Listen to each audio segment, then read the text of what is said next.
নমস্কার। আজকে পৈতে নিয়ে বলবো কিছু উপবীত।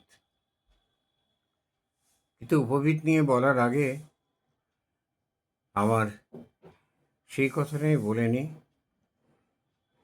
যে আমি নিজে ব্রাহ্মণ কুলে জন্মগ্রহণ করেছি, কিন্তু আমি মনে প্রাণে বিশ্বাস করি ব্রাহ্মণত্ব অর্জনযোগ্য।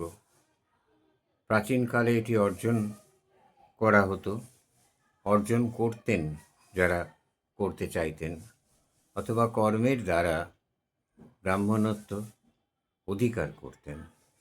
কাজেই আমি জন্মগতভাবে ব্রাহ্মণ, সুতরাং আমি ব্রাহ্মণ এই গর্ব করার মতো দুঃসাহস বা বোকামি আমি কোনোটাই করি না। আমার ধারণা ব্রাহ্মণ ধর্ম পরিষ্কারভাবে অর্জন করা যায়। গীতায় শ্রীকৃষ্ণ বলেছেন, চতুর্বর্ণাং ময়া সৃষ্টং গুণ কর্ম বিভাগশ তস্য কর্তারমপি মাং বিদ্ধ কর্তারমব্যয়ম।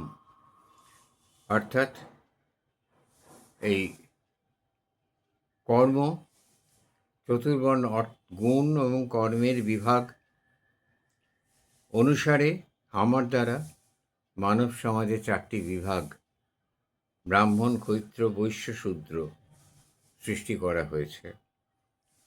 আমি এই ব্যবস্থার স্রষ্টা, কিন্তু আমি অকর্তা, অর্থাৎ কর্মফলের দ্বারা প্রভাবিত হই না। আবার দেখুন, এই ব্রাহ্মণ বিষয়টা নিয়ে বলতে গিয়ে আমরা দেখেছি এই ব্রাহ্মণ ধর্ম সকলেই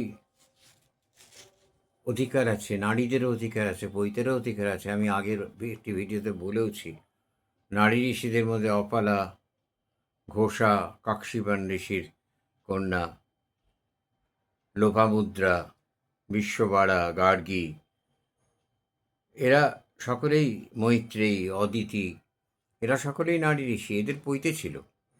তাহলে পৈতে শুধু ব্রাহ্মণের জন্য রেস্ট্রিক্টেড না, ব্রাহ্মণত্ব অর্জন করা যায়। এ বলে এবার আমি পৈতের বিষয়টা বর্ণনা করব।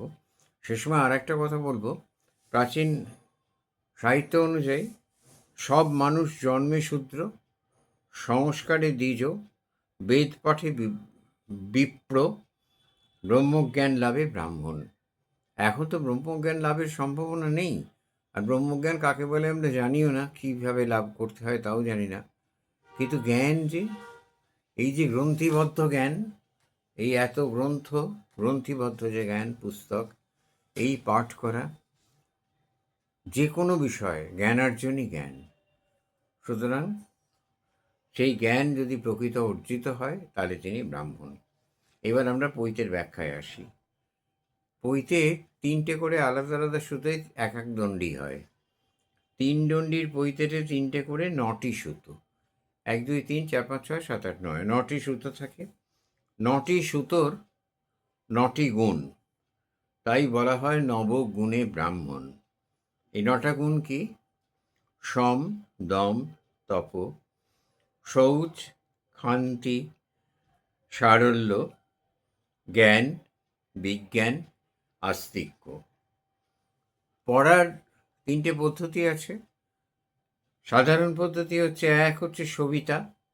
সবিতা আপনারা জানেন, সূর্যের নাম। গায়ত্রী মন্ত্র সবিতার কথা রয়েছে। বাম কাঁধ থেকে কোমরের, এই বাঁ দিকের কাঁধ থেকে ডান দিকের কোমরের নিচ অবধি পড়া। পুজো করার সময় এটা এভাবে পড়া হয়।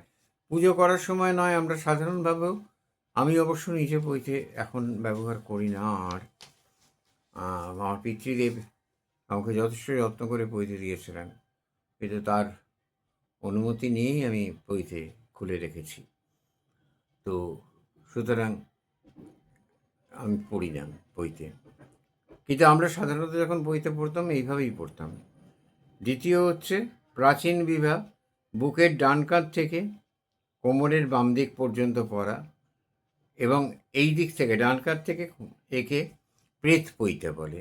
শ্রাদ্ধের সময় প্রেত পৈতে পড়ে নিতে হয়। কথিত আছে ওই ব্রহ্মদৈত্যরা এরম করে পৈতে পড়ে। আমি ব্রহ্মদৈত্য দেখিনি মশাই, আর কেউ দেখেছেন কিনা তাও জানি না, দেখার কথা নয়, নেই তো। গল্পটা আছে তো, সেই ধবধবে ফর্সা, মাথায় টিকি, একদম ন্যাড়া মাথা, বজ্র কঠিন কণ্ঠস্বর, প্রেত পইতে পড়া, পায়ে খড়ম, এরম ব্রহ্মদূতী আজকাল আর দেখা যায় না। গাছে টাছে থাকতো এর আগেকার দিনে। আচ্ছা, শ্রাদ্ধের সময় পড়া হয়। আর নিভিতা হচ্ছে অশুচিও কাজের সময় আমরা পৈতেটা গলায় মারার মতো করে তুলে নিই, সেইটাকে বলা হয় নিভিতা। পবিত্র 9টি তন্তু দিয়ে তৈরি, প্রতিটি তন্তু এক একজন অধিদেবতা আছেন পৈতের। আচ্ছা, ওমকার, এটা 1 নম্বর ওং, 2 অগ্নি, 3 নাগ, 4 সোম, 5 পূর্বপুরুষ। পূর্বপুরুষে কিন্তু দেবত্বে উন্নীত করা হয়েছে। তা তো বটেই। পিতা, আমার জীবনে পিতা সমান গুরু নেই, হয়নি পিতা সমান গুরু, ভাবতে পারি না। আচ্ছা, 6 প্রজাপতি, 7 বায়ু, 8 যম, 9 বিশ্ব দেবতা।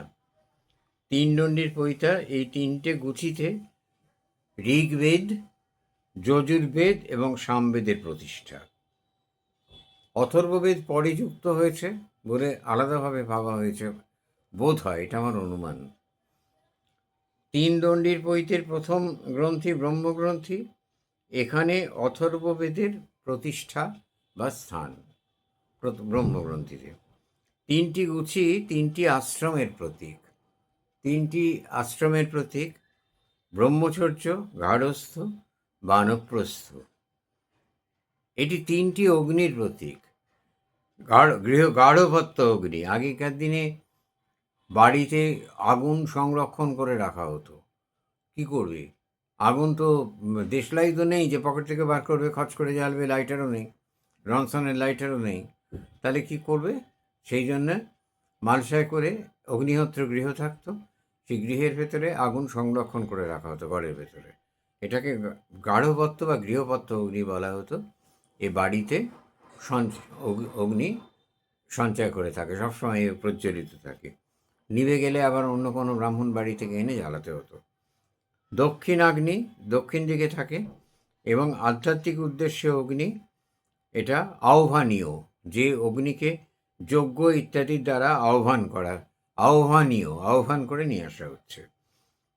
পৈতার দৈর্ঘ্য আঙুলের প্রস্থের 96 গুণ, অর্থাৎ 15টি, 96কে ভাঙছে দেখুন, 15টি শুভ তিথি, সপ্তাহের 7 দিন প্লাস 27টি চন্দ্রগ্রহণ, 25টি নীতি, 4টি বেদ, 3টি উপাদান গুণ এবং 3 কাল, 12 মাস। এটা যোগ দিলে হচ্ছে 96। আবার এই আঙুলের মাপে শিল্পকলাও কিন্তু এই আঙুলের মাপে আমাদের ভারতীয় শিল্পের কিন্তু কোনো ওই রকম একটা স্কেল দোকান থেকে কিনে এনে মাপা যেত না। 4 আঙুলে 1 তাল, এরকমভাবে অঙ্গুলি, এরকমভাবে করে করে আমরা মাপের নিয়ম ছিল আগেকার দিনে। এখন অবশ্য সেটা নেই। এই হাতের আঙুল খুব, 5টা হাতের আঙুল, হাতের পাঁচ একটা বিশাল প্রয়োজনীয় জিনিস। হাতের পাঁচ থেকে অনেক কিছু সৃষ্টি হয়েছে। তাহলে এখানেও আঙুল ধরে ওই 96 আঙুল। পৈতের কথা বললাম মানে এই নয় যে পৈতে একমাত্র জন্মগত ব্রাহ্মণদেরই অধিকার। আস্তে আস্তে যদি সামাজিক আন্দোলন গড়ে ওঠে, আস্তে আস্তে যদি সাহসী বাবা মারা তাদের মেয়েদের পৈতে দান করতে রাজি হন, পৈতে দেন, আস্তে আস্তে মেয়েরাও যদি পৈতে নেয়, অন্যান্য সমস্ত জাতির থেকে যারা সৎ গুণের অধিকারী, ওই যে 7টা গুণ বললাম, এই গুণগুলো যাদের আছে, তারা যদি ব্রাহ্মণত্ব উত্তীর্ণ হয়, তার থেকে ভালো আর কী হতে পারে? জাতের এই উপমণ্ডুকতার মধ্যে তো আমরা ছিলাম না। এই কুপমণ্ডকতা মধ্যযুগে তৈরি করা হয়েছে, তৈরি করেছে কিছু ব্রাহ্মণ স্বার্থান্বেষী পণ্ডিত আর সামন্ত রাজারা। সুতরাং যদি আবার নতুন করে ফিরে আসে, এমনকি মেয়েদেরও পৈতে প্রথা ফিরে আসে, তাহলে তার থেকে ভালো আর কিছুই হয় না। আমাদের প্রাচীন যুগগুলো থেকে ফিরে দেখার আমাদের এখন সময় এসছে। নমস্কার।